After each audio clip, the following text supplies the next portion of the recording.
Mikey's weekly bath. Weekends are for many things.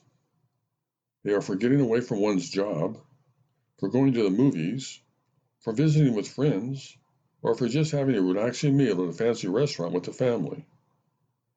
Sometimes weekends are even used for getting out of town, or for catching up with reading, or for just doing nothing more important than sitting in front of a television set and watching endless football games. But in my case, I have long been assigned a weekly task from which there is no rest, no escape: bathing the family dog. That dog of yours, he is always my dog when he needs a bath, is beginning to smell again. My wife will start reminding me towards the end of each week. But I don't smell anything, I always reply.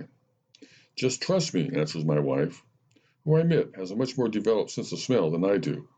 He reeks. It's not that I don't mind giving Mikey, the family Cocker Spaniel, his weekly bath, although I usually end up getting wetter than he does. But he absolutely hates the darn thing, and I always end up feeling like I've traumatized him. When I mention this to my wife, she simply says, I love Mikey too, but if he wants to be an indoor dog, he has to have a weekly bath. I don't want the whole house smelling like a dirty dog. It's not too much to ask.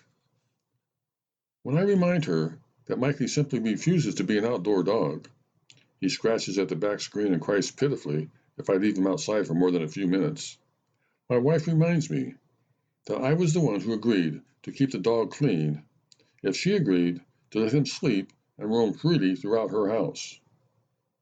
But if you would just give Mikey one bath and see how much he hates it, I said to my wife last weekend, then I'm sure you wouldn't insist on him having one every week. I am not bathing the dog, Daryl. But why not? You know why. We've discussed this 100 times. It requires scrubbing his butt, among other things, and I will never, I repeat never, do that. Mikey's bathing routine is always the same. To begin with, he somehow knows when it's bath time, and he immediately goes off and hides.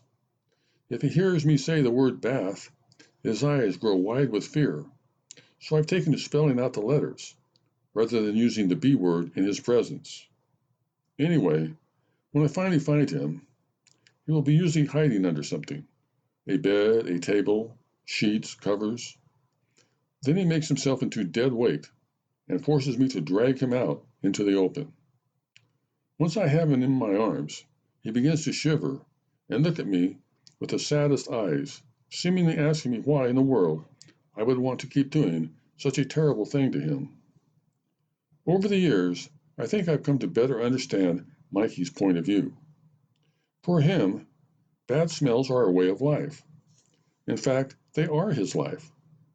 I mean, when I take him out for some exercise, I'm convinced that he judges the success or failure of his walk strictly by the odors he encounters along the way.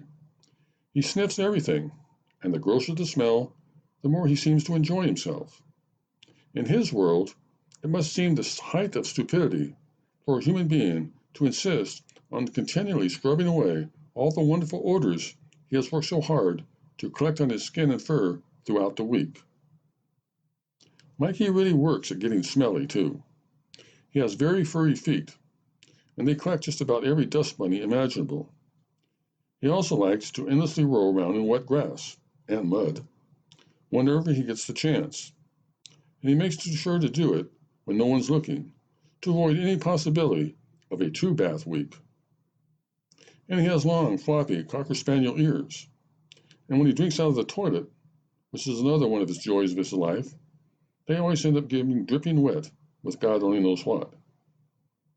That's all very good and well, Daryl, said my wife, when I explained all this to her the other day, and tried as best I could to make her understand the very complex way in which Mikey views his weekly bath. But you seem to be forgetting something, added my wife. And what is that, dear? I asked, very pleased that she had taken the time to finally listen to me explain in great detail what I believe is to be the irreparable psychological damage being done to Mikey by unrealistically bathing demands. He's a dog.